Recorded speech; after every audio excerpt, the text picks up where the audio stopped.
Hey guys, welcome to GSW and the league. And this video we're gonna be talking about New Orleans Pelicans and specifically Zion Williamson. What I tell you guys when I made that video earlier a month or two ago, a month ago when I said contenders in the Western Conference, and then I made a video contenders in the Eastern Conference. A lot of people didn't believe me when I was saying New Orleans. What did I say? I told you guys the Pelicans have a chance to be top three in the West, and they have a chance to play in the Western Conference Finals this year. That's what I told you guys, right? People didn't believe me. Oh, Zion's this, Zion's that, and I told you guys he's better than Ja in them. Like Ja's really good, and a lot of players are really good. Zion is better than them. Don't like the young players. That's why I said the three players that I think have a chance to be the best in the league for sure. These three players will be the face of the league. With Steph and like KD and the Margon, right? Steph, KD and shit. It's Zion, Luca, and Tatum. Zion is right there. I'm telling you guys, he's special. He's my second favorite player, like I've been saying after Steph. He's just been injured for a while, frustrated. He couldn't show you guys what he can do. I knew what he could do because I was watching all his games before he was injured. When he was literally averaging 25 points and on like 60 something percent shooting, like the highest percent field goal in that stretch in like those stretch games outside of Shaq, I believe, or even higher. Like it's crazy how dominant he is inside the paint. And this year, you see him playing. The Pelicans are elite right now. They literally got a lot of players. So the Pelicans, before we talk more about Zion, the Pelicans got Jose Alvarado, just an energizing bunny. And we see how he gets under CP3's skin and the rivalry they have. It's an amazing one. The Pelicans beat the Suns in two games in the weekend in New Orleans, two straight games. So, because remember, the Suns eliminated them last year, right, in the playoffs, but Zion wasn't playing. So the Pelicans had a bad taste in their mouth, and this is like a rivalry building up. So, Jose, I did not know Jose is really pretty good. Like I knew he did his corner steals when you're inbounding and you don't see him coming, sneaking, and stealing the ball. And I knew he was giving, and he's a gritty player, gets into scuffles and energizes the crowd and everything. I didn't know he was that good though. Jose can penetrate, kick out, make good passes. He hits shots like there's a game recently where he put up 38 points. That shocked me. I was like, whoa, okay, the Pelicans are elite. You got Jose being able to put up 30 points sometimes. And that's not obviously not all the time, but he has the capability to put 20 points on any night if he's hot. 20 plus points on any night if he's hot. Plays hard nosed defense, energizing. You got Najee Muhammad. He's playing really good for them. Fits well with the Pelicans, hitting shots, getting dribble penetrating, making good plays, kickouts, defending, and he's also like Jose. He's also an energizing guy, and he for sure gets into scuffles and gets into the other team's face, and gets things. He dirties things up a bit. Gives the Pelicans energizing, and he's there for them. And then you still got. They beat the Suns, and without Herb Jones, who is a lengthy, really good defender, and he's what, like 6'6" to 6'7", I don't, something like that, long arms, so he can guard those elite wing players in the league. In the Western Conference, like he can do a good job on Kawhi or Paul George. No way stopping Kawhi, but he can do a good job on them. Okay, then these kind of wing players, and then so he was out versus the Suns, and their second best player was out against the Suns in Ingram, baby Kevin Durant. Ingram's an elite scorer that can score with the best of them. Averages 20. He averages 22 plus a night easily. His defense got much better. He's really tall. I was about to say 6'8". Ingram's like 6'11" or 7 foot, between 6'10" and 6'11". Ingram is really tall. Got nice ball handling skills. Can create a shot. Can pretty much score from all over the court. Can create a shot off the dribble. Can post up, turn around, shoot off his left shoulders, turn around, shoot off his right. He's got a lot of moves in his bags. His defense has got much better. He's a lengthy guy, so the Pelicans are elite. And then you got CJ, their third best player, and he's just like a CJ. He's been in the league for a while now. Really elite veteran. He's still an elite player. He's still a really good player. You know, he can still average 20 plus points a game. makes the team a lot better, and he plays hard. And he's been in a lot of big games, a lot of big pressurized games, so he knows how to calm the team down and tell them what to expect and show them, tell them what's gonna happen and all that, and they're calm and all that. You got him. By the way, their coach Willie Green, who was a former Warriors assistant coach, man, and they got a couple more, one more Warriors coach, a former Warriors coach. Man, Willie Green is a smart guy. He's got their voice. He's got their attention. He's their voice of that locker room, the head, and they listen to him, man. They listen to him, and he and his coaching staffs drop great game plans for teams, and they execute. Right now, the Pelicans are the number one in the West. So they got all those players. Oh my God, I forgot to almost talk about. So let me talk. I really want to talk about Larry Nance too. But before that, Jonas Valanciunas. He was always a good basketball player. Jonas got his hook shots. He can post up. Jonas can post up. He can pass also.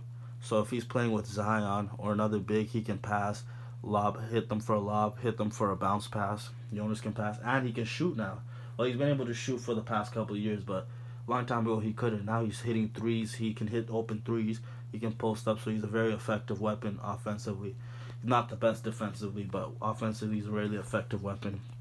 Then you got, and he's a big body. Then you got Larry Nance Jr. Oh my God, Larry is so good.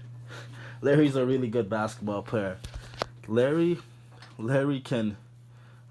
His defending is not the best, but he's actually been getting better, and he works hard on defense. So Larry will give you everything you want. He'll literally give everything on all out effort on defense, and then Larry can shoot. Larry's hitting open corner threes. He's hitting threes. Larry can hit mid-range shots. Larry has really high basketball IQ. That's the thing about him.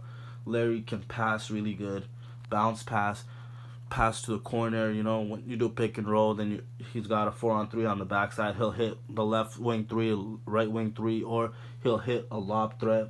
Zion, he can play really good with Zion. They can play 4 or 5, makes him a dangerous threat. He hit Zion for a lob, or when Zion has the ball, Larry can get up. Everybody knows Larry can jump, and we know where he gets those genes from. His dad, who was a really high flyer back in the day. But Larry's a high flyer also, not as high as his dad, but he's a high flyer. Okay, so Larry will go up and catch lobs when Zion causes a lot of attention.